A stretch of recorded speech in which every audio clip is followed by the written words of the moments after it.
Good night from Subang Jaya, Malaysia. Good afternoon, good evening to everybody. Thank God we are all alive and well and can join the live learning experience today. COVID-19 pandemic situation in Malaysia has impacted the whole of 32 million population. Even though our ranking is not as bad as some other countries, but already 5,851 people have been infected, and we reached 100 deaths today. And for Subang Jaya city alone, we have 85 positive cases and 1 death, which is not as bad, but since we are close to the capital city and other cities that are highly affected by COVID-19, our areas has been zoned as red district. So students or people from outside the district cannot go into our district. Nationwide, the trending is going towards the recovery phase, but we still have 94 new cases today. And there has been a worry of relapse cases like Singapore and Hong Kong. So we are trying to test more and more people, and so far about 150,000 people have been tested. At the local level, our city council have to continue with the functions that we are normally doing.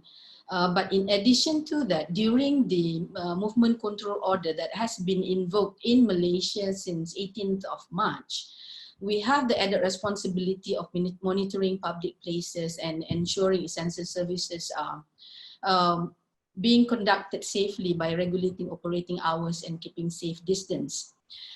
We have to continue with the cleaning services, with disinfecting the public places and ensuring the operators that are operating disinfect their premises. And on top of that, we are also helping with the distribution of food.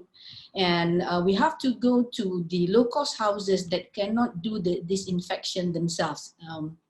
So we are doing this with the fire departments and our own health departments. With regard to the informal sector, there has been some reluctance by other cities and the state government to recognize the home-based business. We have been shutting down all stall and small food traders and operators, and they have not been having much income during the movement control order. So the federal government have been offering about 250 billion ringgit Malaysia economic stimulus, of which there are various grants that is given to the small and medium scale industry, specifically for micro businesses. 2.1 billion will be distributed to 700,000 business people in a form of special grant. There has also been moratorium on loan repayments and income subsidy to lower income groups. At the state level, they are also doing the same thing, totaling to 420 million ringgit Malaysia, and 40 million will be for small business people and traders alone. So how do we get this to the affected business people? Because in my city, there is not many informal housing left, because we have done with resettling the squatters to formal housing back in 2005. I believe there's only less than 5% of the people living in rented houses, which are comprised of people migrating from other countries and other cities. And we have about 200 people from Rohingya under the UNHCR program. So how do we take care of these people? But food donation has been a popular activity since the movement control order by the government organization, the NGOs. But since we do not want people to gather and creating new crowds and failing in social distancing, so this has been asked to be, the donation has been asked to be given through the welfare departments and the local authorities. But I see the new culture of the rich trying to help the poor by positioning themselves in this food distributions and helping the poor. I mean, they must be either doing it altruistically, or some companies want to do it for publicity, but we welcome all of those. Other than the food distribution, there are disinfecting services that I've told you in the low-cost houses.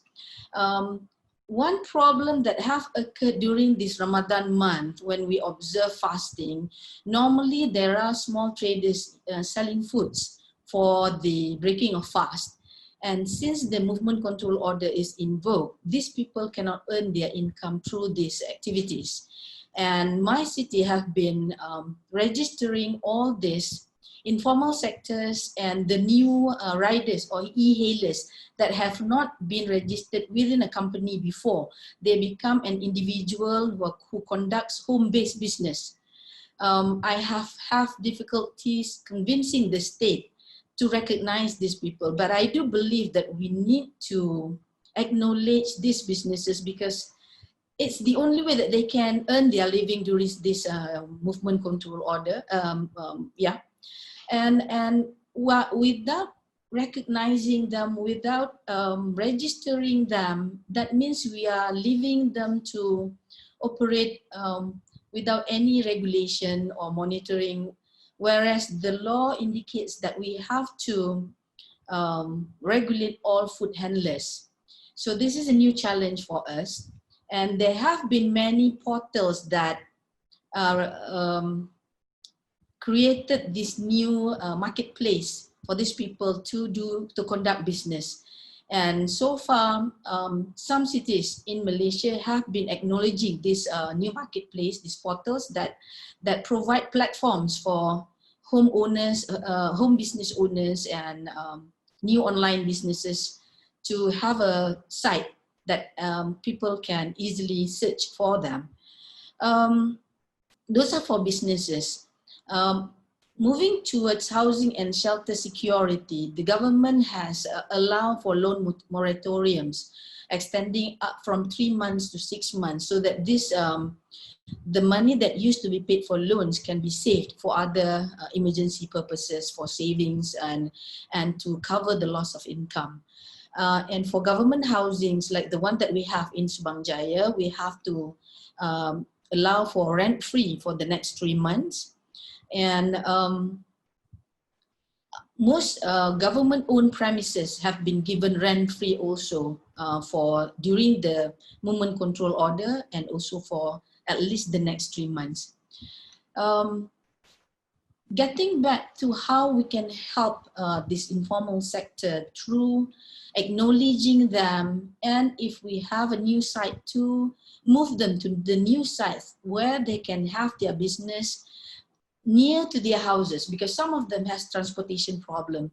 If we move the new sites to a place far away from their houses, they will have problem of mobility.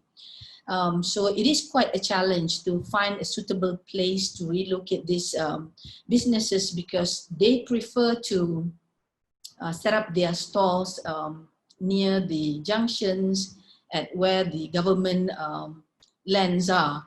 But whether we like it or not, these sectors have to be acknowledged, have to be registered, and it needs to be legalized in a friendly manner, because we can't just ignore this sector, and what more enforcing them during this difficult period.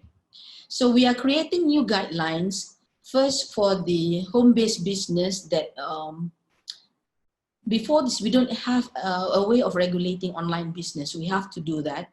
Secondly, we have to empower and facilitate instead of uprooting and ignoring or abolishing these businesses. This can only be done by engaging with these business people on the ground itself. As far as Asia Pacific is concerned, we are also designing a web to traditionally digitize this traditional market. So efforts are being done both at the local level and at the Asia Pacific level. Well, that's as much as I can share for now. Thank you.